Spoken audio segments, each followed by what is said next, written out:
Imagine a justice system built on rigorous evidence, not gut instincts or educated guesses about what works and what doesn't.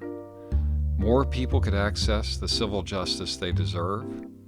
The criminal justice system could be smaller, more effective, and more humane. The Access to Justice Lab here at Harvard Law School is producing that needed evidence, and this podcast is about the challenge of transforming law into an evidence-based field. I'm your host, Jim Greiner, and this is Proof Over Precedent. Welcome to another edition of Proof Over Precedent, the Access to Justice Lab's podcast series on all things access to justice and empirical legal studies related. I'm your host today, Jim Greiner, and this is a podcast that I've been wanting to do since before there was Proof Over Precedent. These are two of my favorite people that I have with me today, Ben Barton and Stephanos Bibas. I'm going to have them introduce themselves in just a second, but the topic for today will begin with a paper that they co-authored and published in 2011 called Triaging Appointed Counsel Funding and Pro Se Access to Justice. Actually published, the official publication date is 2012 in the Pennsylvania Law Review. And we'll include the citation and a link with both the podcast and the blog and Proof Over Precedent. So let's begin with you, Ben. Can you just remind everybody who you are? I can, for sure. I'm Ben Barton. I'm a longtime professor at the University of Tennessee, Winston College of Law. I started my career here in the clinical program. I practiced in the clinical program, taught there for 12 years, including being director for 4 years. And I've since transitioned into what we call stand-up teaching. So I do criminal law, torts, legal ethics, and some other classes. You began your career earlier than that. That was your teaching career. Is that right? Correct. Yeah, totally. And I write generically. I write in the A2J space, and I also do some empirical legal studies. Terrific. And Your Honor, can you give us a brief introduction? Sure. I'm Stephanos Bibas. I was a longtime professor at the University of Pennsylvania Law School. My specialty was criminal procedure and criminal justice, but I also directed the Penn Supreme Court Clinic and argued 6 cases before the Supreme Court. And my first case there was Turner versus Rogers, which we might talk a little bit about. And Professor Barton wrote an amicus brief in support of that. And lightning struck in 2017. I was nominated and confirmed to the Third Circuit. So I've been an appellate judge for a little bit more than 8 years now here in Philadelphia. And you have a background before teaching as a prosecutor? That's right. I was a big firm litigator. I was a prosecutor in Manhattan. I clerked on the Fifth Circuit. I clerked for Justice Kennedy. And we met when you clerked the year before me on the Fifth Circuit. Is that correct? That's right. Yep. For the Honorable Patrick E. Higginbotham, who, by the way, this year, a little bit before we record this podcast, will be celebrating his 50th anniversary on the federal bench. So congratulations, Ms. Higginbotham. Super. So we're going to start out today with the article that y'all co-authored in, again, published in 2012 in the Pennsylvania Law Review. And this is required reading for my civil procedure students and my Access to Justice seminar students. So everybody, if you've followed Proof Over Precedent and you're listening to some of the student podcasts, all of them have read this article to begin with. And so this is obviously something that I think is an important article in the field of access to justice, again, called Triaging Appointed Counsel Funding and Pro Se Access to Justice.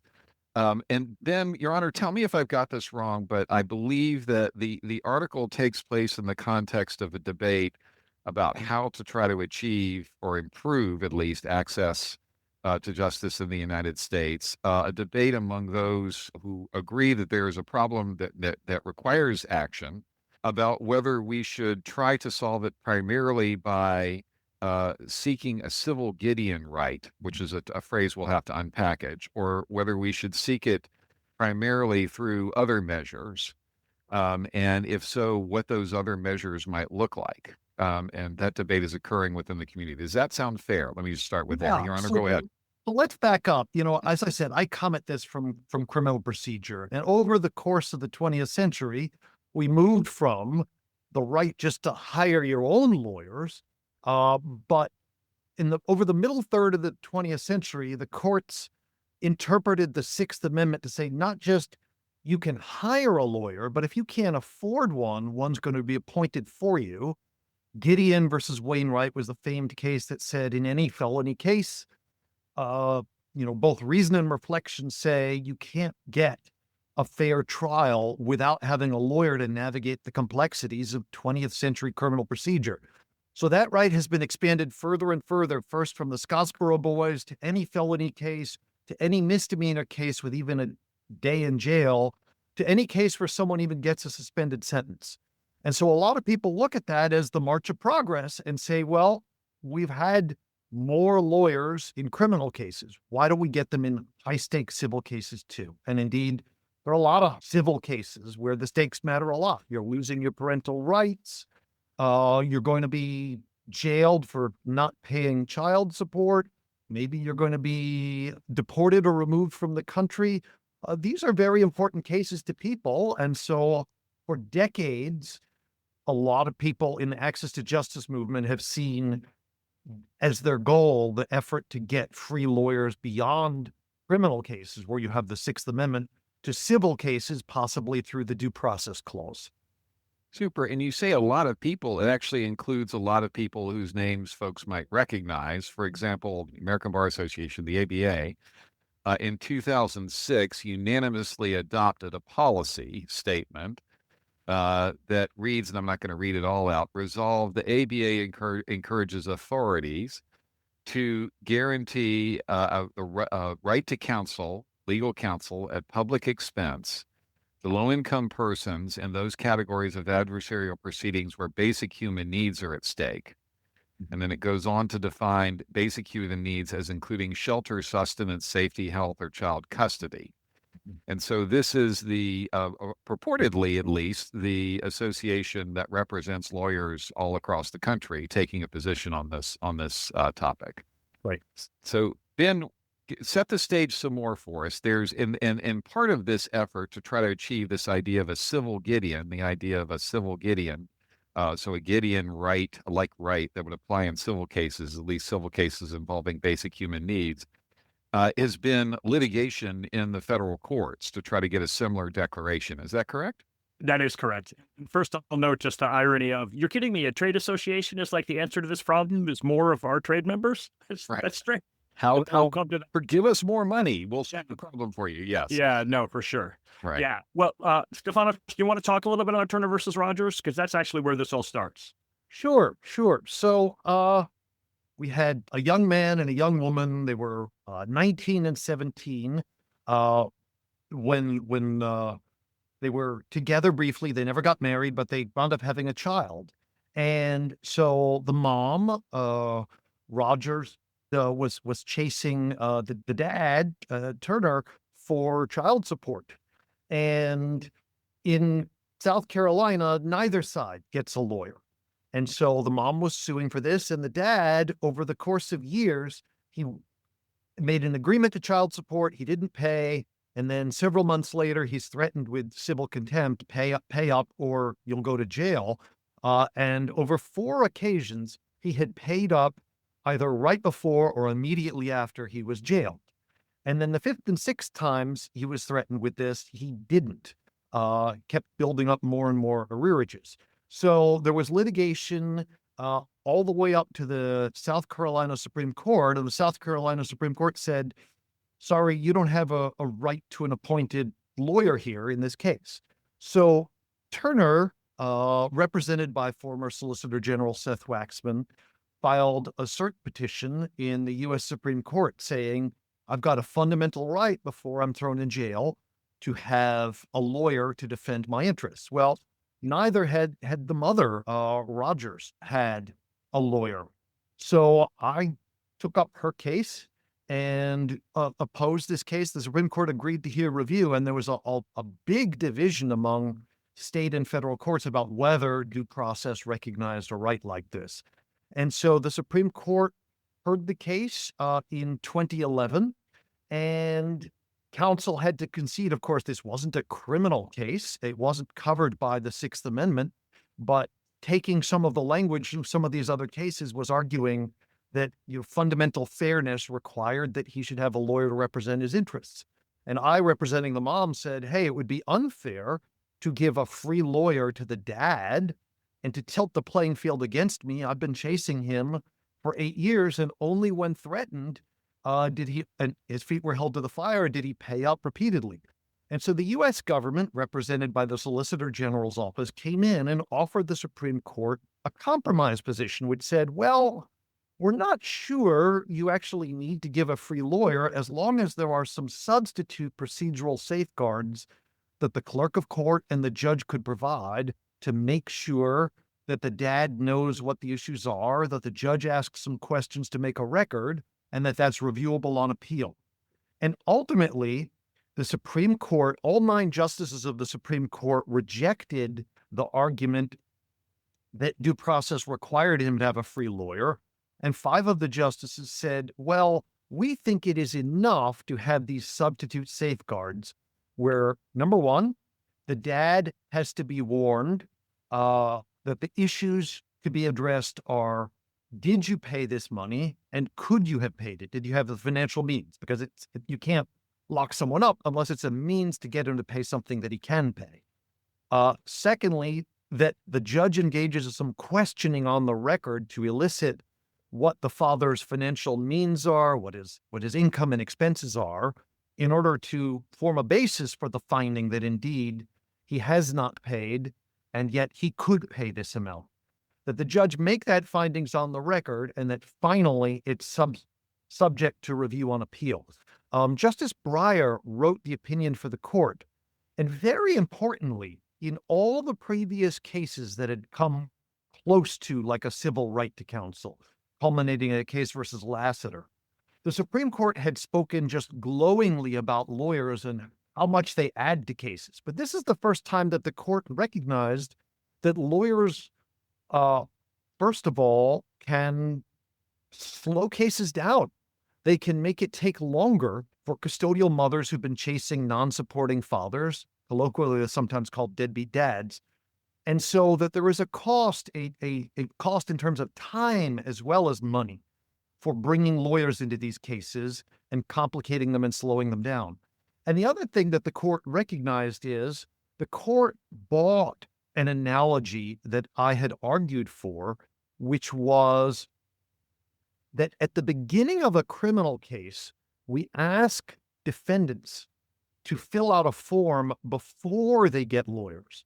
And that form is to disclose how much money they make and what their expenses are to show that they can't afford counsel.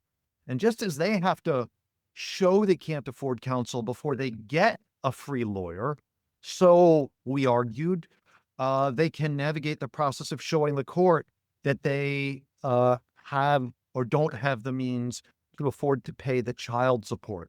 And Justice Breyer's opinion bought that analogy between what we can expect people to navigate on their own, at least with the help of a judge asking some basic questions. Yeah, so then Stephanos reaches out to me, and I had previously written an article called Against Civil Gideon. And if you know this area of access to justice or poverty law, there weren't very many people who were lining up behind me against Civil Gideon. But I was like, that's my actual belief. That was my belief then. It's my belief now. And basically, as far as I'm concerned, you want to start with the first premise, which is that Gideon itself hasn't been super awesome in criminal law. Criminal justice is everybody please, and especially when you get down to the misdemeanor level, you're getting hardly any lawyer whatsoever, and it's underfunded.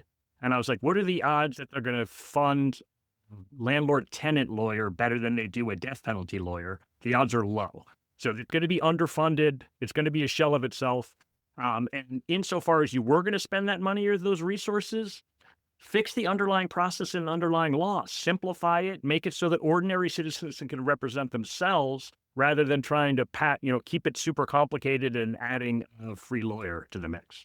So that was how I got engaged in it. And we hit it off, and I was like, there's a law review article here.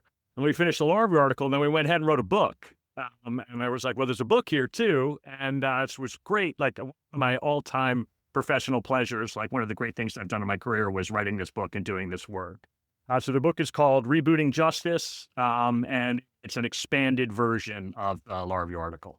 But So one thing that we came across in the course of litigating the case was there wasn't a lot of empirical evidence about this. But in the course of the case, it appears that the U.S. government surveyed different state departments of social services to ask what was going on with child support enforcement and were they providing lawyers, et cetera. And some state courts had mandated that some of these places provide lawyers and some hadn't. And so what little data there were troubling for the give everyone lawyers thesis. As I recall, in Pennsylvania, some courts had said provide lawyers, and yet in practice they weren't being provided. So a court can order it, but it didn't mean follow through. In rural North Carolina, as I recall, there was what they call lawyer for a day programs. What that was a fancy way of saying was that there would be a lawyer standing up there, but you would meet your lawyer 5 minutes before your case was presented, and you would tell your lawyer, you know, I got injured. It's hard out there. Please give me more time to pay. And the lawyer would then turn around with no legal research, with no cases, and tell the court, Your Honor, he got injured. It's hard out there. Please give him more time to pay. So it's like there was a lawyer in name only. And the other really interesting fact was in New Jersey, there was state court authority that said that they couldn't pursue child support civil contempt without providing a lawyer. And so the response in New Jersey was not, okay, we'll provide lawyers, but we're just going to stop enforcing child support orders with the threat of contempt. And so a whole bunch of the custodial, mainly moms, who were getting child support that way, stopped having this tool. And there was some empirical evidence that child support contempt is a powerful tool. It's one of the few things that causes some of these non-supporting, usually fathers who might be working off the books, who don't have assets you can seize. It's the only thing that makes a substantial fraction of them wind up paying up. So there was a real cost to the custodial moms who were chasing these dads for support. Terrific. So a huge amount there that, again, I wish we had hours and hours to unpack, but I'm going to try to force myself to stick to the big picture. Okay. And first of all, I want to go back to the point that you mentioned, Ben, which is that at least in the view of some, and obviously you hold this view, as do I'll just disclose, that Gideon itself has been at best a mixed bag in terms of its implementation. And by the way, you used the phrase, Your Honor, lawyer for the day. One of the greatest regrets that I have in terms of how this scholarship has played out is the divide between people who study the civil justice system and the people who study the criminal justice system has inhibited the transfer of vocabulary across those two fields. So that, for example, there's a failure to recognize that frequently what we have when we're implementing the criminal Gideon right is itself a lawyer for the day program. Yep. That's, in fact, the dominant form of assistance that we give, the most frequent form of assistance that we give to people in the criminal context faced with serious incarceration. We give them the 5 minutes before the hearing, the turnaround with no legal research, except what happens to already be in the attorney's head, and then the parroting or the attempt to cross-examine witnesses based on what the client has represented. And it would be great if we could just all call that lawyer for the day, and then we'd know that we have Gideon's criminal Gideon lawyer for the day. But unfortunately, that vocabulary is not transferred. So let's unpackage that a little bit, just to give people an idea of that there are, as I'll understate this, there are challenges in the implementation of criminal Gideon. Are there some horror stories or some statistics, Ben, that you could share with us, at least in general? You don't need you to quote the exact numbers, but lawyers who have been, say, drunk or high or on their way to prison themselves as they're representing capital defendants. You want to say, Your Honor? Yeah. So this is at the top and the bottom of the spectrum. There are lawyers who are juggling 1,000 or 2,000 misdemeanors under a flat fee contract in a year, in which averages out to like 3 minutes per misdemeanor, and none of them goes to trial. So yes, you have somebody with a JD, but we've spread the resources so thin that the courts order this, but they don't make the legislature pony up money. And the legislature is not willing to order a massive program of free lawyers for all especially in these least serious cases. That's the bottom of the ladder. And Ben, why don't you talk about the top with the very serious cases? Oh, yeah. No, I mean, you have lawyers who sleep through trial, lawyers who show up at trial drunk, a lawyer who picks up a DUI on the way to trial and then appears at trial, and that's held to be sufficient lawyering for it. Yeah, and some of those are in capital cases, like super serious, very, very, very poor. And again, for the lawyering. vocabulary, that means the death penalty is at issue. And Yes, that means totally. the state is seeking the ability to kill the defendant. Yeah. Right. And in the article and in the book, we're very careful. Gideon itself is fine. It's not like we're against having lawyers for people who are facing serious felonies. It's the expansion and the dilution of it. And it's basically like you take a serious right and then you apply it to too many people and you underfund it, and then it stops being a serious right. Like you stop actually delivering the thing that you're supposed to be delivering because it's been diluted so much. Right. So one of the points is it's just not happening politically as much as we could wish for it. Another of the points is there is surprisingly little evidence with certainly not randomized controlled trials at the time. And what little evidence there was, we cited some stuff by Darrell Brown and Erika Hashimoto, that, there are cases where people who are pro se, criminal defendants who have no lawyer, might be doing about as well as those with lawyers. And we see people who fire their lawyers. Now, sometimes the people who fire their lawyers are mentally ill, and sometimes they're cranks with a political cause, but sometimes it might be the lawyer is not doing very much for the person. And we had, as Professor Greiner's own article show, we had surprisingly little evidence at the time that lawyers were adding value, certainly when added to cases across the board as an across the board right. Ben and I are not opposed to having lawyers in cases. We think there probably are some cases where we would triage lawyers to them, but we're skeptical both that you could make an across the board right work and that lawyers add significant value in every case, even if you set up the procedural system to be one that could work without lawyers. So that's the other wrinkle here. So our hypothesis was, and perhaps Professor Greiner can talk more about it, that you can set up a system that requires lawyers to navigate it and make it really complex, such that non-lawyers will fall afoul of it. Or you could set up a dispute resolution system along the lines of the way small claims court was set up, or along the lines of the way that Social Security disability hearings are set up, that is designed to work without lawyers. And so that's a design choice. And it might be, we need evidence that lawyers add value in a more adversarial proceduralized system and maybe don't add as much value in others, but it was just an article that was taken on faith by all the people in the clinical legal community for the longest time. And Ben and I were questioning how much we knew and how much basis there was for insisting that it's lawyers for everyone or bust. Yeah, we call it the more lawyers, more justice fallacy. Like there's just no evidence for that whatsoever. And then you get to pick and choose, but there's plenty of evidence to show that that's not the case.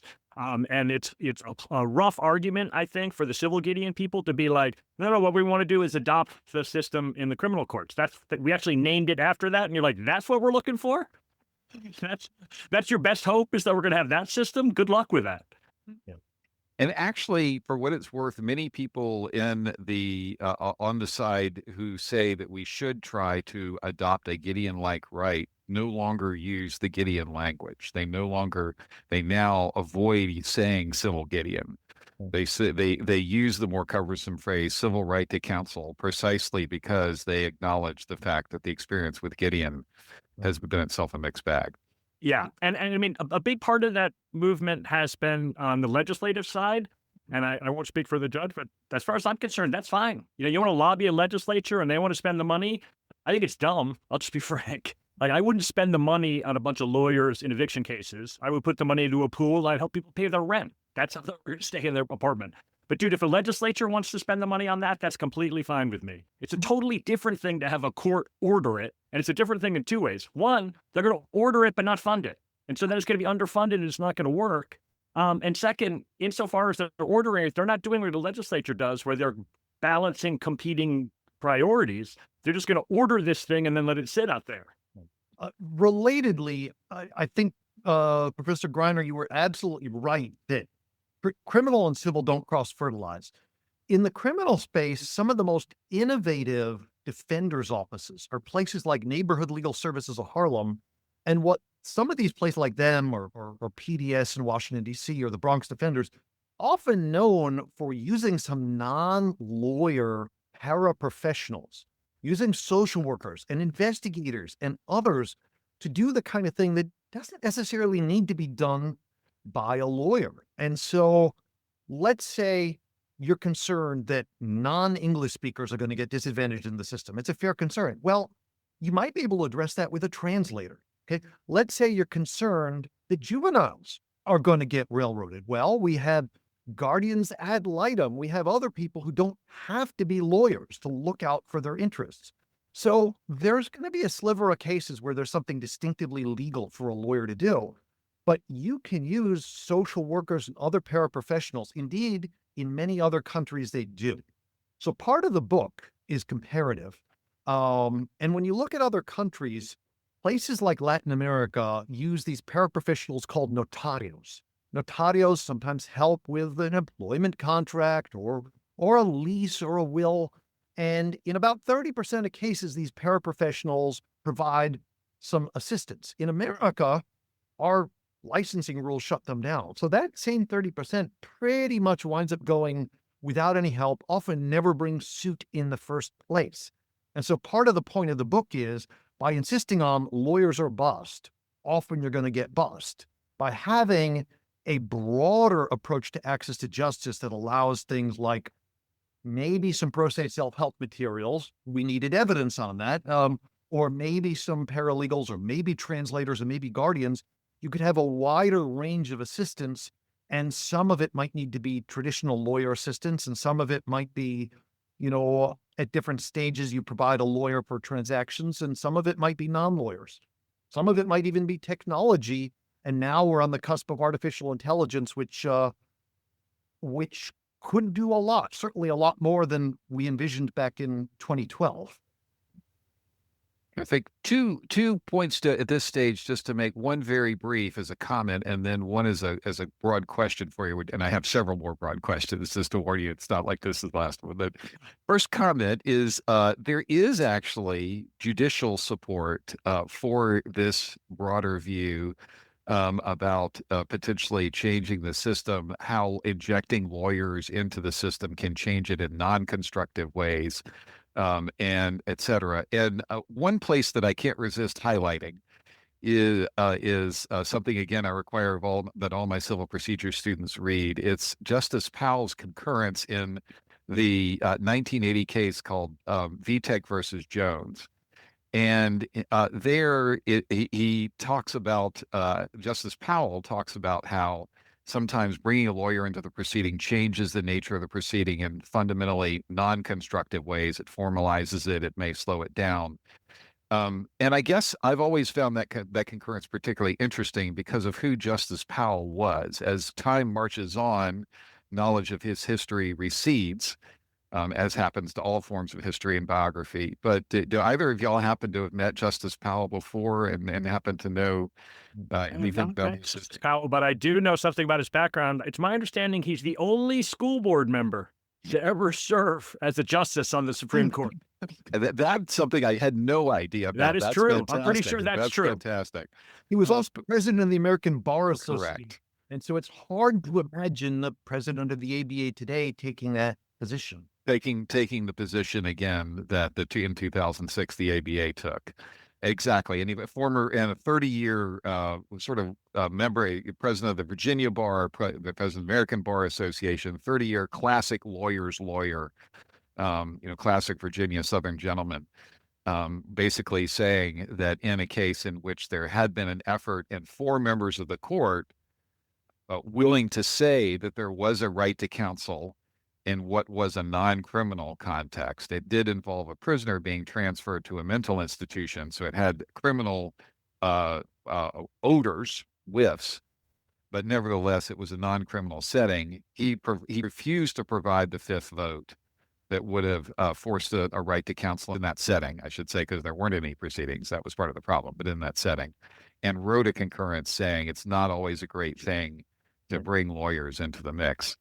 So anyway, I recommend that one for people who are interested in reading some of the judicial statements on this topic.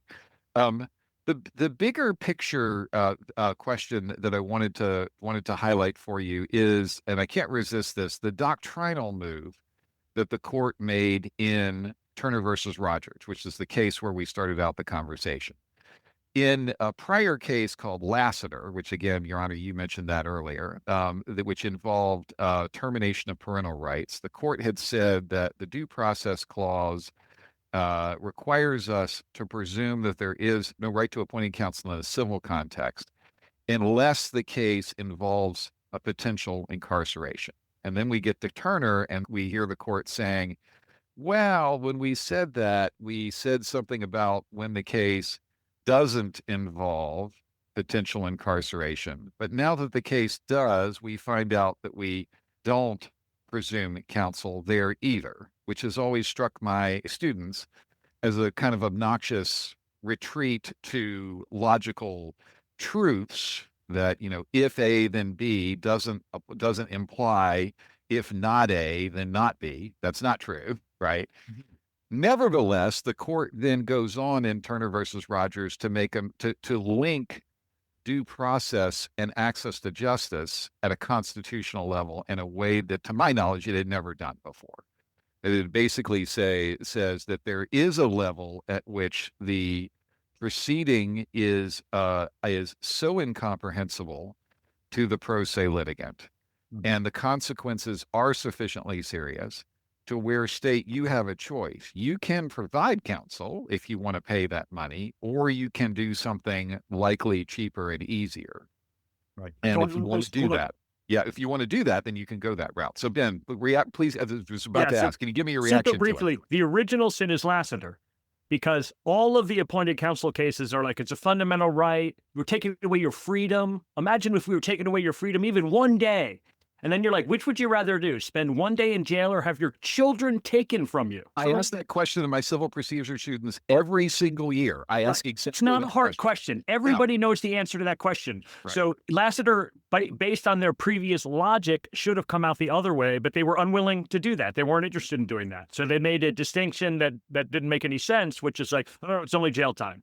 Right. Then the way they get to jail time, they're like, oh, we didn't mean that. We didn't mean that either. And the fact of the matter is, if it came down to it, if they were forced to choose, they would overturn some of the previous ones that expanded Gideon. I think that's pretty obvious, but that's not going to happen. They're not called. I'm not even saying they should do that. They're not going to do that. What they're going to do instead is what my beloved colleague Brenda Denning calls retconning, where they just sort of like change the past to try and explain the future as if that's the thing they did. So I totally agree with that. But I think another of the things here is the lesson of experience. So, okay, in the early days, there was optimism, there was hope. And then the hope collided with reality, the reality of underfunding, the reality that they broadened the right and made it much more shallow in practice, that the funding had materialized, and that it wasn't clear that the lawyers were leading to more justice. So I think it's a more cautious era. And this is around the time that, Professor Greiner is starting to write some of these papers. And when you study these, like, okay, landlord-tenant court, if you have a landlord-tenant court set up with a lawyer for the landlord and no lawyer for the tenant, like, you might well get results that are skewed against the unrepresented tenant. But you don't have to set up a system that way. And we haven't randomized or tested different systems and different lawyer arrangements. And it's not a fact of life or a fact of nature that we're going to have an adversarial system with complicated rules of evidence and procedure that presume a lawyer. So the bigger question here is an institutional design system. Like, you can have a system, and again, Social Security disability is set up more like a European inquisitorial system, where the administrative law judge knows the standard grounds on which somebody Could you define that term, inquisitorial, European inquisitorial system? Sorry, and then go on with your thought. I just want to make sure that people understand it. Yeah. Okay, so America has an adversarial system. There are two boxers They get into the ring. They fight by the Marquis of Queensberry rules with no blows below the belt. And the ref is just a neutral. He stands off in the back, and then he calls which one wound up beating the other, right? But he's not helping either side make its case. An inquisitorial system, it gets a bad rap from the Spanish Inquisition, but it doesn't have to be anything like that. It just means the judge isn't sitting back. The judge gets involved by asking some questions, probing each side, trying to help develop what is the possible evidence and questions on the plaintiff's side. What's the possible evidence and question on the defendant's side? So the way it works in disability proceedings, as I understand it, is there's a standard set of questions that they have to go through to figure out, is this person totally and permanently disabled or close enough to it? Can this person do meaningful work in this economy? What do the medical records tell us about what problems the person's had in the past and how long they're likely to last? And so they will go and subpoena the standard medical records. They will ask to get the standard sources of information before them, and then they'll match it up against a set of rules or regulations that tell them what kinds of abilities someone needs to have in order to hold down certain jobs, and ask the disabled or injured person, how are you feeling? What's your prognosis? What can and can't you do now? And so rather than putting it all on the plaintiff to make out all of that himself, the judge and the court clerk and others will go through some standard questions, and then they'll turn to the lawyer for the government and probe both sides on their own. So rather than the judge just sitting back and watching someone fumble and follow complicated lawyerized rules of evidence, the judge and the court clerk will kind of dig in to help figure it out. Terrific. And so then could you, I know I interrupted you to get those explanations. Could you return to your broader point, which is that it is not as though it is inevitable, written in stone, that we have to have only an adversarial system in the United States for adjudication? So it is a choice whether to have an adversarial or an inquisitorial system. If you have an adversarial system, it's a choice whether to have fancy rules of evidence and procedure or not. So we have small claims courts that are adversarial, but they ban lawyers. We have traffic courts that are adversarial, but it's the policeman up against the motorist. And then we have inquisitorial courts that are the administrative law judge kind of digging in and asking questions and follow-up questions and collecting the standard sources of information, right? So if we are going to have a fancy lawyerized system, then Gideon is right. Justice Black wrote, lawyers are necessities, not luxuries. But it's a choice to have a system like that. That choice is probably here to stay in the complicated, the felony criminal cases. But it is not required for the civil cases. And we could remake those. There's no provision of the Bill of Rights that requires those to be adversarial in the way that parts of the Bill of Rights have been interpreted to require an adversarial criminal system. And so rather than saying, let's get more and more lawyers in who just aren't materializing and aren't being funded, we could redesign swaths of civil procedure and case handling for landlord-tenant court or debt collection proceedings or eviction proceedings or some kinds of uncontested divorces or child support. We could redesign them so they don't require lawyers in the first place. And that's the way forward, given the realities of what we've seen about how poorly the expansions of Gideon have worked. Civil system-wise, there are a bunch of cases where you could just expect there to be lawyers on both sides. And these are just like business-to-business cases or large-scale contract cases. And in fact, most states have a jurisdictional limit. So you can actually tell where the cases that are going to have lawyers are and the cases that are not going to have lawyers are.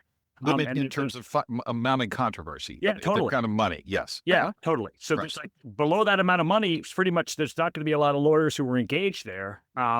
This is Eileen Shanahan and Alex Marks and others call these lawyerless courts. So there are these courts where 50% or more of the cases, one side doesn't have a lawyer, and frequently both sides don't have a lawyer. And yet a lot of those courts are run as adversarial courts. And part of the reason why is the judges are former lawyers, and they practice as lawyers, and that's the system they understand. So that's the system that they apply. But again, that's not the system that people expect or need or is going to work best for them. You talk to a person who walks into debt collection court or into eviction court, their closest understanding to what they're hoping is going to happen is Judge Judy. And Judge Judy actually runs an inquisitorial court, right? She's the one who calls out the questions and does it. That's what they're expecting to see. They're certainly not expecting to show up and have to put their receipts for payment into evidence and document each step of the process the way you would as if they had a lawyer, but frequently they're required to do that. They're not going to be expecting to make fancy legal arguments or call it under the name, like a debt collection court. They don't understand that they're supposed to file an answer, and the answer is supposed to object to each single part of it. And yet they are required to do that. Right. So, but again, that's a design choice. So the American Law Institute is this big, important organization that tries to codify either what are prevailing practices or recommend best practices. And it has this big project right now about some of these high volume civil courts like landlord tenant and like debt collection. And one thing that they're seriously discussing is, well, what if you made the big plaintiff debt collectors attach to their complaint? Here's the evidence that this debt is in fact owed. Here is the date on which this was taken out, such that the court can look to see, is this beyond the statute of limitations? How about just requiring some basic information exchange up front, requiring proof that the defendant got proper service of the complaint and knows about these things? There's a series of these recurring issues that you could just design the system around if you just accept the reality that at least one side in these cases is not going to have a lawyer, rather than expecting them to go through the formal exchange of documents that we call discovery that's going to happen in a six-figure commercial contract, a breach of contract lawsuit. Terrific. All right, I'm going to force myself to limit myself here to two more questions, okay? Although I have about 14 times 10. But anyway, so just two more questions again to limit my demands on y'all's time and to limit the length of the podcast, okay? First thing, I want to get your reaction to the way that I see at least the evidence emerging on some of these non-lawyer solutions, including some of the design solutions that we've mentioned. And I want to suggest that the evidence so far on some of them at least is really bad. It's quite poor as to their effectiveness and depressing in really discouraging ways. And I myself am becoming increasingly discouraged on this. Right. This self-help materials, right? That just giving people some materials doesn't appear to do that much. It was a nice idea, but now it's been tested. My question, though, about big picture question is the problem with the self-help materials, or is the problem, going back to your point, Your Honor, with the setting in which those self-help materials are attempting to operate? In other words, if you're telling people that they have to get up a cliff, they're going to need an elevator. Right. But if you give them a cane, which is the self-help materials, to get them up the cliff, it's not going to do anything. But if you lower the cliff and install a ramp, then maybe the cane will actually help them get up the cliff. But let me just summarize the state of the evidence before we get that. As of now, at least the way I read the evidence, and lots of people disagree with this, but at least the way I read the evidence, and what I read is the randomized control trials and the very, very strong qualitative evidence that people like Becky Sandifer and Colleen Shanahan and Alex Marks that you mentioned, Ben, scholars like that, the very, very, very strong qualitative evidence that those folks gather, right? The way I read it right now is that so far there is precisely no service type intervention in the civil context that has any evidence to suggest that it works, short of a full traditional attorney-client relationship. And the full traditional attorney-client relationship does not work all the time. It does not improve even the legal outcomes all the time, much less the socioeconomic outcomes that gave rise to the legal outcomes. Right. That doesn't mean that we know everything. Far from it. There are a lot of things that we have never tested via randomized trials that we could, or via the really, really strong qualitative evidence, among them Lawyer for the Day programs, which is what you mentioned earlier, Your Honor. But let me just get your reaction to that, because that's a sobering fact. And it's quite depressing. I'm finding it, including, by the way, self-help materials that my lab has developed. Right. So far, we can see no evidence that anything that we've developed after spending years trying to do it correctly, Right. in channeling communication theory, psychology, behavioral economics, sociology, etc., we haven't been able to get it to work either. And I'm just curious what your reactions are to that. Your Honor, you want to lead off? You are all at a book symposium for Colleen Shanahan, my colleague at Penn. And one of the important things to note is she had a bunch of anecdotes from judges who were well-meaning, but they were in traditional courts where they were trying to help the plaintiff, non-lawyer, introduce the piece of evidence. But we were still expecting that this person is to follow these rules of evidence we teach students in law school. Mark it, and then identify it, and then authenticate it, and then offer it into evidence.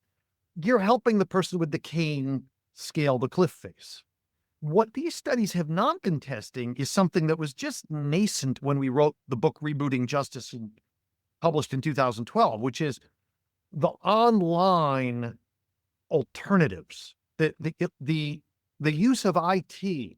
So if you go on eBay, there's a dispute resolution process that was designed from the ground up to work for $20 chipped vases. It starts with 2 stages that have no human involvement. Each side states its own position, and then they make offers that are automatically exchanged between the parties. 90% of cases get resolved without any human intervention. And the parties report that they are happier and more likely to come back to eBay without that, than people who didn't have a dispute, which is shocking, right? So if you design a system from the ground up using IT, if you design electronic kiosks that query a person to walk them through every step of what you need to do to make a claim or make out a defense, maybe you could design something from the ground up that would work. But what's clear is trying to retcon something onto an existing system designed for lawyers is not enough. And we wrote this well before the advent of AI. And I have to say, a lot of judges are reflexively anti-AI because hallucinations are a real problem. But I see tremendous hope here for some of the AI tools that are already better than a fraction of the lawyers who appear before me. I think it's a matter of designing a system around using AI to walk people through what we expect, rather than expecting that they will just perform like conventional lawyers. I'll say something to expand first on the depressing part. So I'm doing a qualitative study of debt collection courts this summer, one in a city court, Knox County, and one in a rural court, Conk County, Tennessee. And so I've gotten really in depth on the data on the debt collection stuff. And really depressingly, the actual change in substantive law doesn't seem to really matter very much. Like even in California, where they're like, oh, yes, you must provide the data that we're suggesting you must provide. It's super spotty by county, whether the default rate goes down or whether the amount that's collected changes at all, which is, you're like, wait, you're telling me that even if we change the substantive law, it doesn't matter? But I think this actually supports what the judge just said. There's like this socio-legal thing that's happening inside this black box of these courts. And first, instructing non-lawyers what it's going to be like is not going to help. That does not fix the thing that's happening inside this box. And then weirdly, even changing the underlying law doesn't change it very much because it depends on the behavior of the judges and the people inside that closed community. I take hope, and you'll know this way better than I will, Jim, but the court navigator stuff, like that, there's been some good showings on that. And there's been some good showings on non-lawyers in unemployment hearings and things of that nature.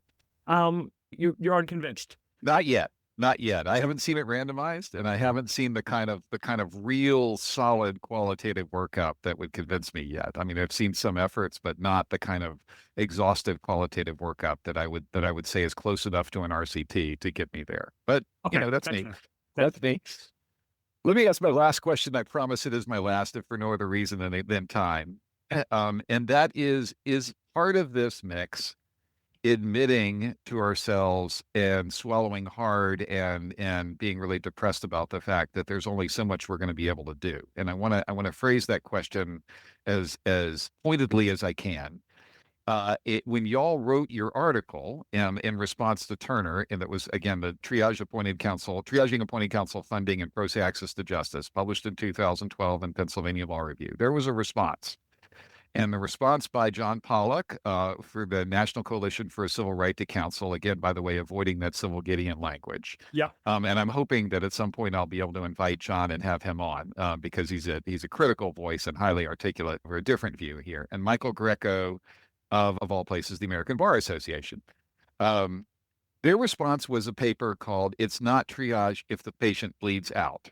And again, I'm going to try to get John and Michael, or at least one of them, on the podcast. But my question for y'all is, isn't that exactly what triage is? That triage is a decision in a limited resource circumstances in which some people are going to bleed out. And there are going to be some people that we fundamentally cannot help, either in terms of an access to justice sense or in terms of, depending on what you call it, a justice sense or a legal outcome, because there's just nothing we can do for them.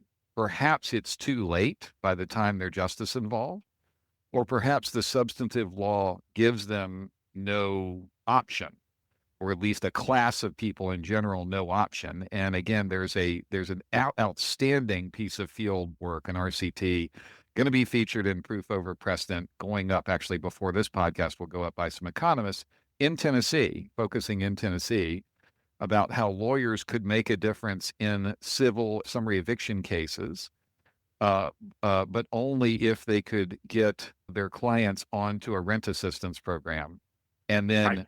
As soon as the rent assistance money ran out, Tennessee law was so hostile to tenants on non-payment of rent that they had no defenses and lawyers couldn't do any good. So I guess big picture again, let me just ask the question, isn't triage exactly a decision of letting certain patients bleed out? That may be really, really horrible, but isn't that what we're all arguing here, is that some patients have to bleed out? If it's okay, I'm going to say things that are more aggressive than a sitting federal judge will say, so I'll go first on this one. Yeah. The first thing I'll note is you could be against triage. That doesn't mean you're not doing it. Like, current system is right now letting people bleed out every day thoughtlessly, not on purpose, as a back end thing, almost as if they're like, oh, and this is why we need more funding. You're like, that's not an answer to this. The more funding train is not going to arrive. So letting all of these people flush out of this broken system is not helping anyone. At a minimum, admit you're doing triage and do it thoughtfully. Think about it structurally and say, this is why we're making the choices we're making. Not making a choice doesn't fix the problem. It makes the problem worse, in my opinion. And then the second thing I'll note about it is true. The interventions that we have, it's not 100% clear which ones are going to work and which ones are not going to work. I challenge those folks and anybody listening here, you go down, find out whatever court it is in your town that collects debts, and you go down and watch it, and you tell me whether you think that's a just system.